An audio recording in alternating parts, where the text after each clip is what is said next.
Sebelum melanjutkan, jangan lupa subscribe dulu, terima kasih.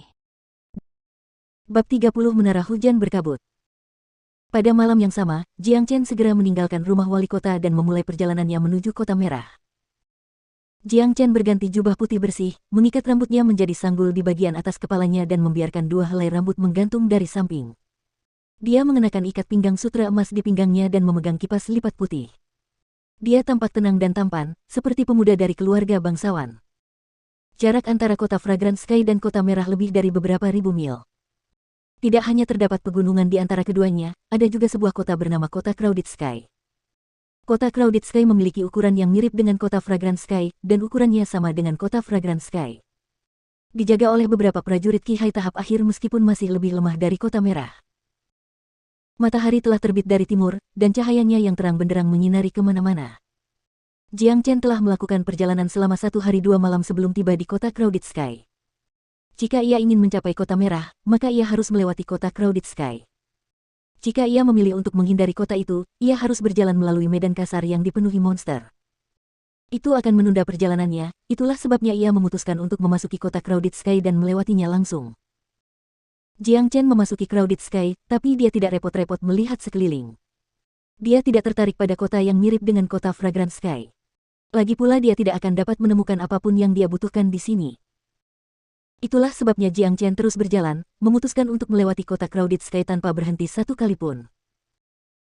Di sisi lain Kota Crowded Sky, dekat pintu masuk kota, terdapat sebuah alun-alun besar. Ada banyak orang di alun-alun ini, terutama di pagi hari. Hari ini lebih banyak orang berkumpul di sini dari biasanya. Lapangan tentara bayaran. 4 kata berwarna merah tertulis pada sebuah batu halus setinggi 10 kaki di dekat tepi alun-alun. Sekelompok orang berdiri di sekeliling alun-alun bersama dengan berbagai jenis kereta. Beberapa dari mereka mengenakan kamuflase tebal, menyembunyikan bagian dalam kereta. Saudaraku, apa tujuan dari Mercenary Square ini? Jiang Chen bertanya pada seorang pria yang tampaknya berusia 30-an. Seorang prajurit Kijing tingkat 9, pria itu bertelanjang dada, memperlihatkan tubuh berototnya. Apa-apaan ini? Apa kamu tidak tahu untuk apa Mercenary Square itu? Kamu bercanda denganku, pergilah dari sini. Pria itu melambaikan tangannya sambil memberi isyarat agar Jiang Chen pergi sambil berbicara. Apa yang baru saja terjadi? Jiang Chen memutar matanya. Ini adalah pertama kalinya dia mengunjungi Kota Crowded Sky. Tentu saja dia kurang pengetahuan tentang tata tertib umum kota itu. Kamu, dan kamu, masing-masing 3 pil pemulihan fana. Baiklah, kita punya cukup banyak orang, ayo pergi. Tak jauh dari sana, seorang lelaki tua berpakaian mewah menunjuk ke arah 3 lelaki. Mereka menaiki sebuah kereta kuda besar, lalu meninggalkan alun-alun itu. Mereka yang terpilih merasa senang dan mengikuti rombongan, sedangkan mereka yang tidak dilepaskan menghela nafas pelan. Ini adalah situasi yang normal, jadi tidak ada yang merasa kecewa. Orang-orang yang tidak terpilih berpencar dan mulai mencari target lain. Setelah bertanya-tanya sebentar, Jiang Chen akhirnya mengerti apa maksud semua ini. Mercenary Square merupakan tempat bagi tentara bayaran untuk mencari pekerjaan dan berdagang barang. Kota Langit yang padat dan Kota Merah terletak bersebelahan, sehingga banyak karavan dagang yang lewat. Inilah alasan mengapa ada permintaan yang tinggi terhadap tentara bayaran di sini. Karavan dagang akan menghabiskan uang mereka dan menyewa tentara bayaran di kota tersebut. Mercenary Square melindungi mereka dari bandit dan monster dalam perjalanan menuju Kota Merah dan memastikan barang tiba dengan selamat. Semakin berharga barangnya, semakin banyak yang akan mereka keluarkan untuk menyewa tentara bayaran. Kota Langit Harum dan Kota Langit Ramai memiliki ukuran yang hampir sama, tetapi letak Kota Langit Ramai lebih menguntungkan daripada Kota Langit Harum. Jiang Chen selalu bermain-main sebelum dia terlahir kembali, itulah sebabnya dia tidak memiliki pengetahuan tentang hal-hal ini. Ada banyak kafilah dagang dan tentara bayaran di dalam alun-alun ini. Banyak kafilah dagang yang memilih dengan hati-hati, mencari tentara bayaran yang kuat dan cakap. Akan tetapi, ada satu kafilah dagang yang tampak sangat sepi.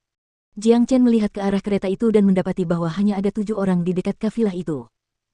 Ketujuh orang itu semuanya kuat, terutama lelaki tua yang tampaknya menjadi pemimpin mereka. Raut wajahnya serius, dan kinya kuat. Ia berada di tahap Qihai akhir. Ia masih belum bisa dibandingkan dengan Jiang Zhenhai atau Murong Zan, tetapi ia masih bisa dianggap sebagai prajurit yang sangat kuat. Sisanya adalah prajurit Qihai, memisahkan mereka dari rombongan lain yang tentara bayarannya hanya terdiri dari prajurit Kijing. Ketujuh prajurit Qihai ini telah menarik perhatian. Lihat, kafilah itu sudah menunggu selama 2 hari dan belum juga memulai perjalanannya. Set. Jangan sebut-sebut mereka, itu karavan milik Menara Hujan Berkabut Kota Merah. Apa kau melihat lelaki tua itu? Dia adalah prajurit Qihai tingkat akhir, dan dia berasal dari keluarga Yan. Aku penasaran apa yang mereka bawa kali ini. Kudengar mereka tidak akan pergi sebelum memiliki 8 prajurit Qihai. Baru setelah itu mereka akan memulai perjalanan mereka hanya butuh 1 orang lagi. Tidak mudah untuk menemukan seorang pendekar Qihai. Menurutku, mereka tidak akan dapat menemukannya, bahkan jika mereka menunggu 1 hari lagi. Banyak orang mulai mendiskusikan masalah ini. Saudaraku, seberapa kuat Menara Hujan Berkabut? Jiang Chen bertanya pada salah satu orang terdekat. Pria itu memutar matanya dan berkata, "Adik, kamu terlihat seperti pria yang cerdas, tapi mengapa kamu menanyakan pertanyaan bodoh seperti itu? Semua orang tahu tentang 2 keluarga paling kuat di Kota Merah. Salah satunya adalah Menara Hujan Berkabut, dan yang lainnya adalah keluarga Li." Mata Jiang Chen berbinar setelah mendengar ini. Dia segera berjalan menuju karavan milik Misty Rain Tower. Ada pepatah yang mengatakan bahwa 2 harimau tidak bisa hidup di gunung yang sama, dan dengan mereka yang sama kuatnya dengan keluarga Li, hubungan antara keluarga Li dan Misty Rain Tower harus sama dengan hubungan antara keluarga Murong dan keluarga Jiang.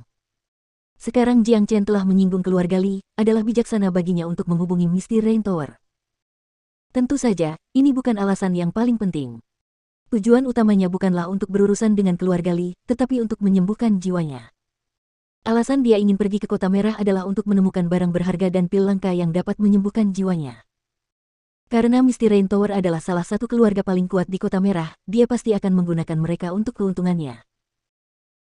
Melihat pemuda itu berjalan ke arah mereka, seorang pria berotot bertanya, "Adik, apakah kamu tertarik untuk bergabung dengan kami?" "Ya, saya tertarik." Jiang Chen berkata sambil tersenyum.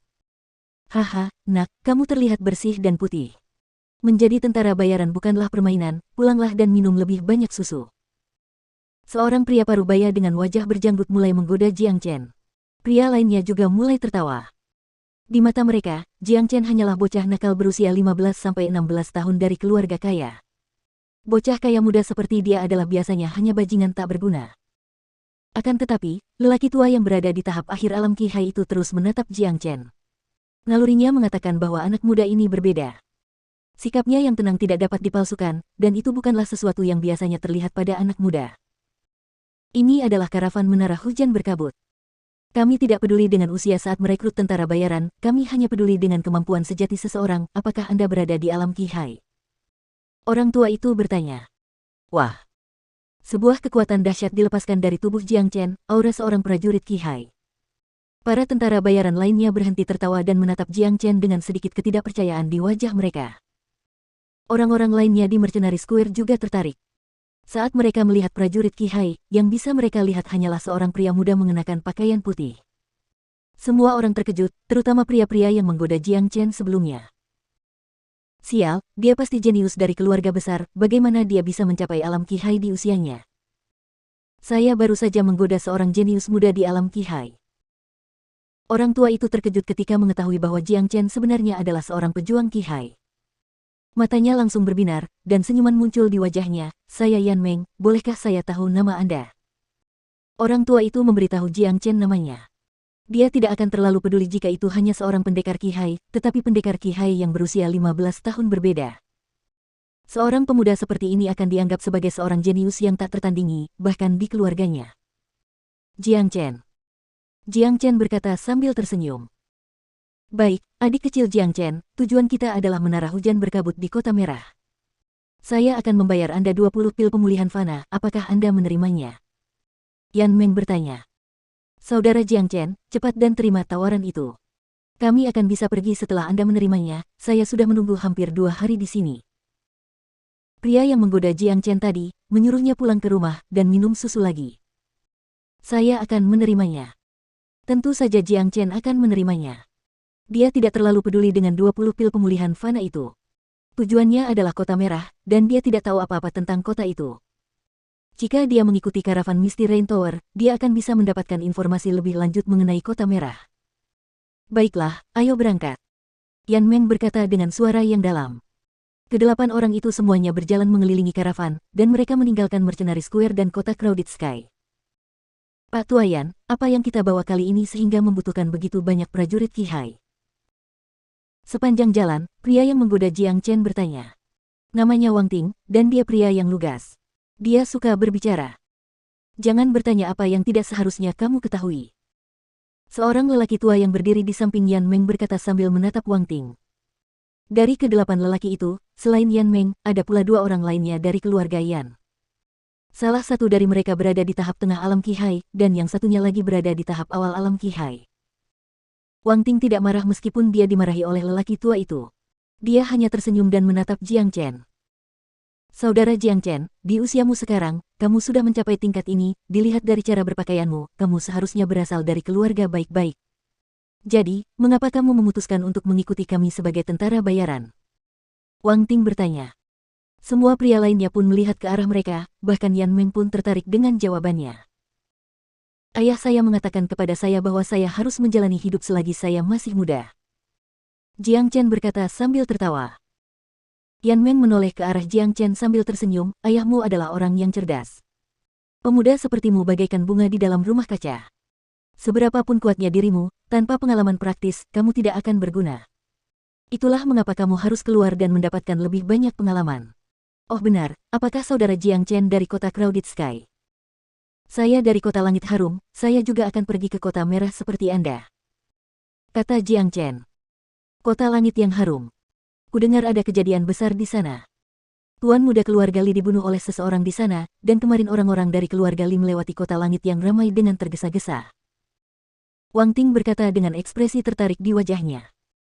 Saya meninggalkan kota itu beberapa hari yang lalu, jadi saya tidak tahu apapun tentang itu.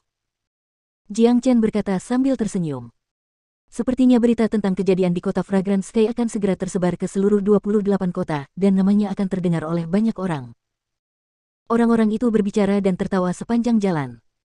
Suasananya cukup santai, dan karena mereka tidak berkendara dengan cepat, mereka baru saja berhasil mencapai area luar wilayah kota merah pada malam hari. Ada banyak bandit dan pencuri di sepanjang jalan. Perjalanan dari kota Crowded Sky ke kota merah. Kadang-kadang, ada beberapa monster juga, tetapi semua orang di karavan adalah pejuang Qihai. Tidak ada bandit atau pencuri yang cukup berani untuk mengacaukan mereka. Menyerang karavan ini akan menjadi sama seperti berjalan ke dalam jebakan maut. Namun, Jiang Chen merasa segalanya tidak akan sesederhana itu. Yan Meng telah menghabiskan begitu banyak uang hanya untuk menyewa semua tentara bayaran Qihai ini, jadi pasti ada alasan atas tindakannya.